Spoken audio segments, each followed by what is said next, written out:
Assalamualaikum warahmatullahi wabarakatuh. Perkenalkan nama saya Muhammad Raswanda. Saya dari kelas AK 10. Saya di sini ingin menjelaskan tentang manajemen keuangan, mapel pengantar manajemen dan bisnis. Ya, di sini saya akan menjelaskan manajemen keuangan, yaitu pengantar dan konsep dasar. Yang pertama itu ada tujuan manajemen keuangan, yaitu meningkatkan nilai perusahaan. Yang pertama itu ada investasi yang tepat. Jadi di sini perusahaan harus bisa memilah investasi yang memberikan dampak untung nih untuk dan maksimal untuk perusahaan. Ya, yang kedua efisiensi biaya. Di sini kita mempelajari untuk mengurangi biaya operasional untuk meningkatkan keuntungan. Jadi kalau bisa meminimalisir semungkin biaya operasional untuk meningkatkan keuntungan. Yang ketiga itu ada pengelolaan risiko. Di sini mengidentifikasi dan mengurangi risiko keuangan. Ya, jadi kesimpulannya tujuan utama dari manajemen keuangan ini adalah untuk meningkatkan nilai perusahaan. Ini dicapai melalui investasi dengan pihak luar. Kemudian menjaga efisiensi biaya operasional dan pengelolaan risiko. Ya, selanjutnya ada laporan keuangan, memahami neraca, laba rugi, dan arus kas.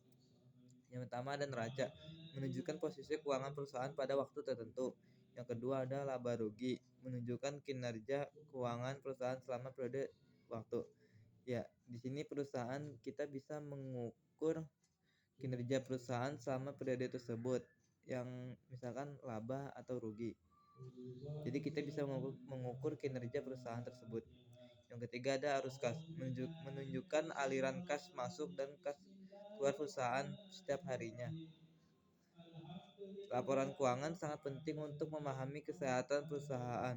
Neraca menunjukkan aset, kewajiban, dan ekuitas. Laba rugi menunjukkan hasil kinerja perusahaan, laba atau rugi. Kemudian ada analisis rasio keuangan, mengukur kinerja perusahaan.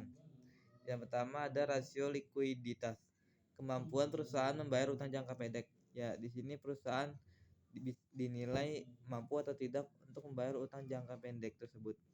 Yang kedua ada rasio profitabilitas, merupakan kemampuan perusahaan menghasilkan laba. Ya, di sini kita bisa mengukur dan menilai kinerja perusahaan, dia laba atau tidak. Yang ketiga ada rasio solvabilitas.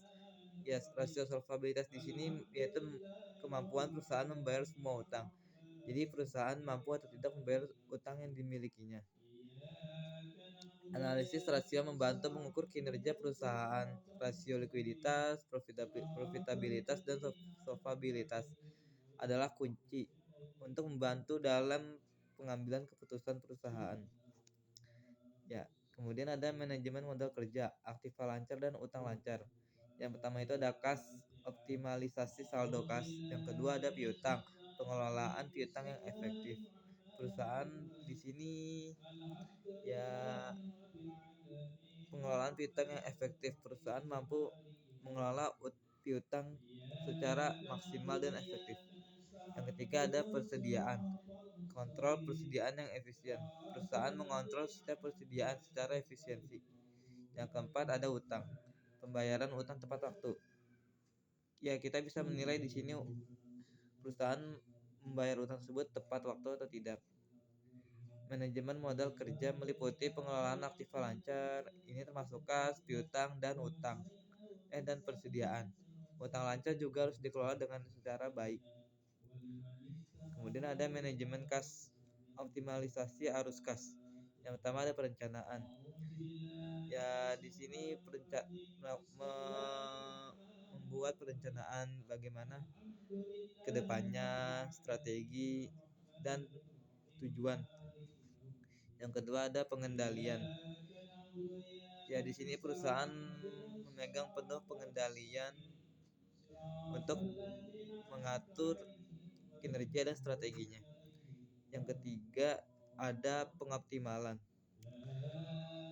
Manajemen kas bertujuan mengoptimalkan arus kas, perencanaan, pengendalian, dan pengoptimalan adalah kunci.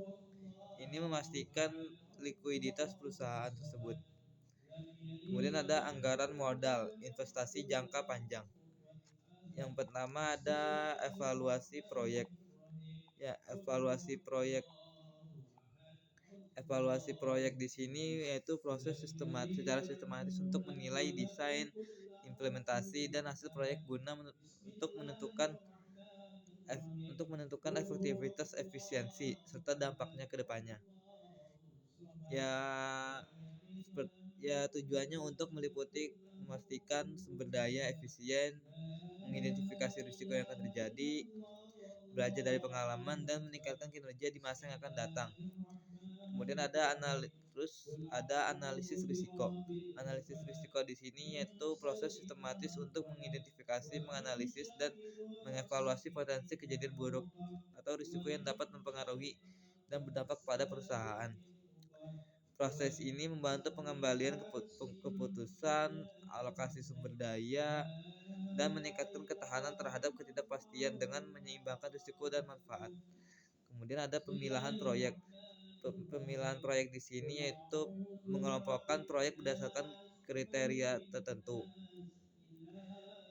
Bisa berupa prioritas, jenis pekerjaan, tunggal atau terintegrasi, atau metode pengadaan seperti lelang atau penunjukan langsung.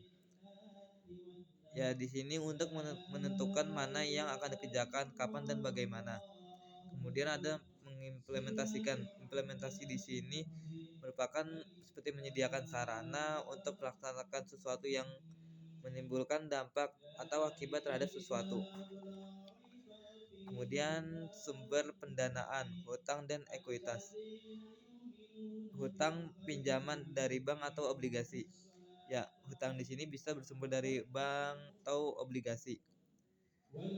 Kemudian ada ekuitas, saham yang dijual ke investor. Ya, perusahaan di sini menjual saham mereka kepada beberapa investor untuk bekerja sama dan meningkatkan kesejahteraan perusahaan bersama.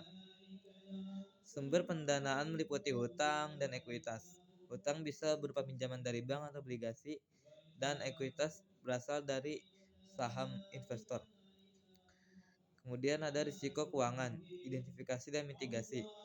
Yang pertama itu ada identifikasi, yaitu menemukan potensi risiko. Ya, perusahaan di sini melakukan identifikasi seperti potensi risiko apa nih yang akan terjadi kalau melakukan hal tersebut dan apa dampaknya. Kemudian yang kedua ada analisis, menilai dampak risiko.